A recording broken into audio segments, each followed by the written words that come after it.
j'étais contente que vous veniez, que je ne sais pas bien parler, alors je vais parler avec les mots, parce que moi j'ai toujours l'impression que nous les petits, on n'est jamais entendus par le haut.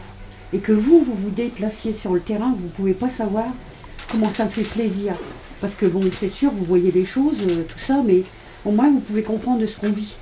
Parce que d'avoir une maison comme ça, nous, quand il pleuvait, c'était angoissant, il fallait mettre des saladiers parce qu'il pleuvait.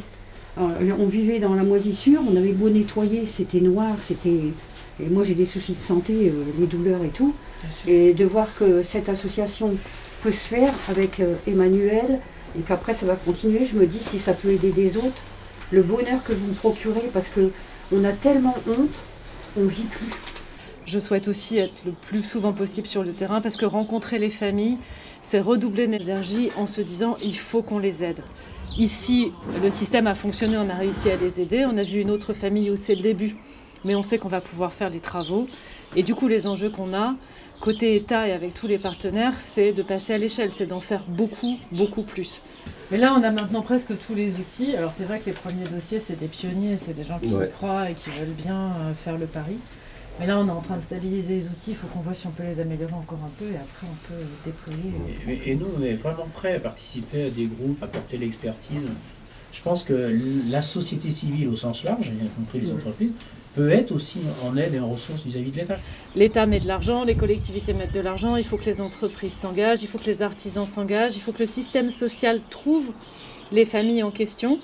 Et la grande force de Stop à l'exclusion, c'est de fédérer et puis d'avoir une belle marraine. Et puis d'identifier les problèmes, parce qu'une des grandes difficultés, c'est d'identifier les foyers qui en ont vraiment besoin, parce qu'il y a un repli sur soi-même, parce qu'il y a une difficulté à dire, il y a une honte à dire.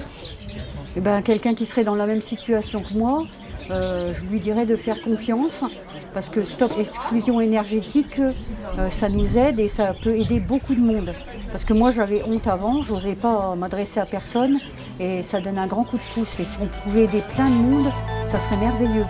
En fait, ce qu'on s'est dit ensemble, c'est qu'on forme une chaîne humaine, et que c'est cette chaîne humaine qui va permettre d'aller au-devant des familles les plus en difficulté, et de leur permettre de faire ces travaux et donc de vivre autrement.